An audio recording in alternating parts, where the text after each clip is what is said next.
صلی اللہ علی محمد صلی اللہ علیہ۔ السلام علیکم ناظرین، میں آپ کا میزبان محسن رضا حبیبی قادری آپ کا استقبال کرتا ہوں ہمارے چینل فیضان اولیاء پر۔ ناظرین، آج کی ویڈیو میں ہم دو ایسے عظیم ولی کامل کا ذکر کریں گے جنہوں نے اسلام کی سربلندی اور دین کی اشاعت کی خاطر اپنی جان کو راہ خدا میں قربان کر دیا۔ آج بھی جن کے دربار میں رحمت و انوار کی بارش ہوتی ہے، ان کے وسیلے سے حاجت مندوں کی جائز مرادیں پوری ہوتی ہے۔ ان کی شہادت کے واقعے کو جاننے کے لیے آپ اس ویڈیو کو آخر تک ضرور دیکھیں۔ رحمت حق ہم کو سنانے والے مستعے رحمت حق ہم کو سنانے والے مرحبا آتش دوزخ سے بچانے والے مرحبا آتش دوزخ سے بچانے والے مستعے رحمت حق ہم کو سنانے والے جتنے اللہ نے بھیجے ہیں نبی دنیا میں، جتنے اللہ نے بھیجے ہیں نبی دنیا میں، تیری آمد کی خبر سب گئے سنانے والے، تیری آمد کی خبر سب گئے سنانے والے مرحبا آتش دوزخ سے بچانے والے۔ حضرت سلطان محمود غزنوی رحمۃ اللہ علیہ ایک امن پسند اور انصاف پسند بادشاہ تھے۔ بھلے ہی آج کے زمانے میں کچھ جاہل اور تاریخ سے ناواقف لوگ انہیں برا بھلا کہتے ہیں، لیکن انہوں نے کبھی بھی اپنے ذاتی فائدے یا لوٹ مار کی غرض سے لڑائی نہیں کی، بلکہ ہمیشہ دین کی سربلندی اور عدل و انصاف کے قائم کرنے اور اپنے دفاع اور حفاظت کے لیے دشمنوں سے مقابلہ کیا تھا۔ آپ نے گجرات کے قلعہ سومناتھ پر بھی چڑھائی کی تھی۔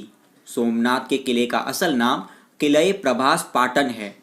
حضرت سلطان محمود غزنوی رحمۃ اللہ علیہ کو قلعہ سومناتھ فتح کرنے میں دشواری اس لیے بھی آ رہی تھی کہ قلعہ سومناتھ کے دروازوں میں باہر کی جانب سے لوہے کی مضبوط تیز نکیلی کیلیں لگی ہوئی تھی، جنہیں اندر سے گرم کر کے سرخ کر دیا جاتا تھا، اور جب سلطان محمود غزنوی کے جنگی ہاتھی ان دروازوں پر ٹکر مارتے تھے تو وہ لوہے کی گرم کیلیں ان ہاتھیوں کے سروں میں گھس جاتی تھی۔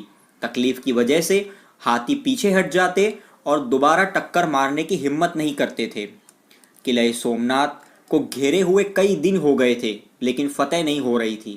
ایک رات سلطان محمود غزنوی تنہائی میں گریہ و زاری کے ساتھ اللہ کے پیارے حبیب صلی اللہ تعالی علیہ وسلم کے وسیلے سے اللہ کی بارگاہ میں دعا کر کے سو گئے۔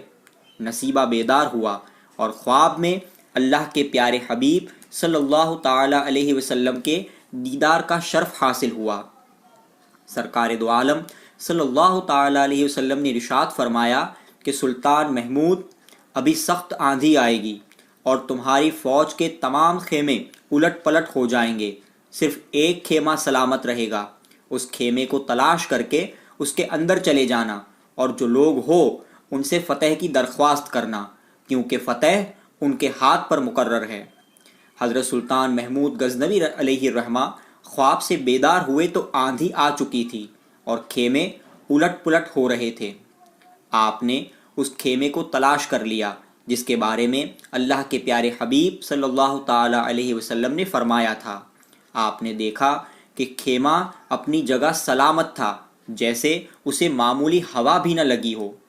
سلطان محمود غزنوی رحمۃ اللہ علیہ نے بڑے ادب سے پردہ اٹھایا اور خیمے کے اندر داخل ہو گئے۔ دو حضرات جن کا مبارک نام حضرت سید ظفر اور حضرت سید مظفر رضی اللہ تعالی عنہما تھا، ایک شمع کی روشنی میں قرآن پاک کی تلاوت کر رہے تھے۔ یہ دونوں نبی پاک صلی اللہ تعالیٰ علیہ وسلم کی آل پاک میں سے تھے، یعنی دونوں سید زادے تھے اور آپس میں سگے بھائی تھے۔ سلطان محمود غزنوی علیہ الرحمہ ادب کے ساتھ ایک کونے میں کھڑے ہو گئے۔ جب یہ دونوں بھائی قرآن مجید کی تلاوت سے فارغ ہوئے تو دیکھا کہ سلطان محمود غزنوی خیمے کے اندر ادب سے ہاتھ باندھے کھڑے ہیں۔ یہ دیکھ کر دونوں بھائیوں نے فرمایا کہ سلطان محمود، ہم دونوں بھائی تو آپ کی فوج کے سپاہی ہیں، ہمارا اتنا ادب اور احترام کیوں؟ خیر، اپنے آنے کا مقصد بیان کیجئے کہ آپ یہاں کیوں آئے ہیں۔ سلطان محمود غزنوی رحمۃ اللہ علیہ نے ادب کے ساتھ عرض کیا کہ حضور، سومنات کی فتح کی بھیک مانگنے کے لیے حاضر ہوا ہوں۔ سلطان کے عرض کرنے پر ان دونوں بھائیوں نے فرمایا کہ آپ یہ وعدہ کریں کہ کل جنگ کے وقت ہم جو کہیں گے آپ وہ کریں گے، انشاءاللہ سومنات کل فتح ہو جائے گا۔ سلطان محمود غزنوی علیہ الرحمہ نے وعدہ کیا اور اپنے خیمے کی طرف واپس تشریف لے گئے۔ جب دوسرے دن جنگ کا وقت آیا تو یہ دونوں بھائی حضرت سیدنا ظفر و مظفر رضی اللہ تعالیٰ عنہما تشریف لائے اور سلطان محمود غزنوی علیہ الرحمہ سے فرمایا کہ 2 ہاتھی منگائے جائے اور ہم دونوں بھائیوں کو ایک ایک ہاتھی کے سر پر اس طرح باندھ دیا جائے کہ ہمارے سینے قلعے کے دروازے کی طرف ہو، تاکہ جب ہاتھی دروازے پر ٹکر مارے تو وہ لوہے کی نکیلی گرم کیلیں ہمارے سینوں میں پیوست ہو جائے اور ہاتھیوں کو کوئی تکلیف نہ ہو، تاکہ وہ بار بار ٹکر مار کر دروازے کو توڑ دے۔ سلطان محمود غزنوی علیہ الرحمہ یہ سن کر کانپ اٹھے اور رونے لگے اور عرض کیا کہ شہزادو، یہ کیسے ہوگا؟ میں قیامت کے دن آپ کے نانا جان کو کیا منہ دکھاؤں گا؟ آپ مجھے حکم دے کہ یہ قربانی میں پیش کروں۔ حضرت سید ظفر و مظفر رضی اللہ تعالی عنہما نے فرمایا کہ سلطان، اپنا وعدہ پورا کیجئے، ہم یہ اپنی مرضی سے کر رہے ہیں، قیامت کے دن تم سے اس بارے میں کوئی پوچھ گچھ نہ ہوگی۔ اللہ کی مشیت یہی ہے کہ سومنات کی فتح ہماری شہادت پر موقوف ہے۔ سلطان، ایسی عظیم قربانیاں دینا ہمیں اپنے باپ دادا سے وراثت میں ملا ہے، کربلا کی تاریخ اس پر گواہ ہے۔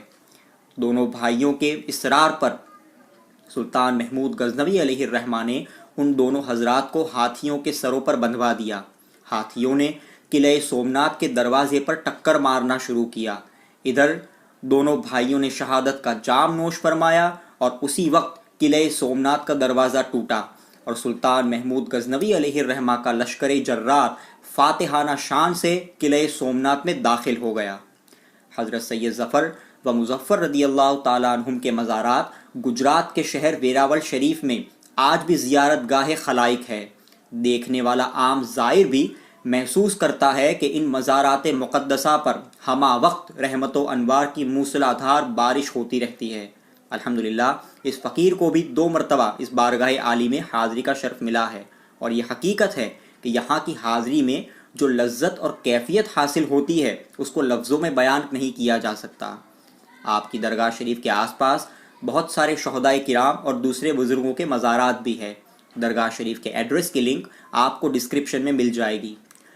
دوستو، آپ کو یہ ویڈیو اچھا لگا ہو تو آپ اسے لائک اور شیئر ضرور کیجئے، اور چینل کو سبسکرائب نہ کیا ہو تو سبسکرائب بھی ضرور کر لیجئے۔ السلام علیکم ورحمۃ اللہ وبرکاتہ۔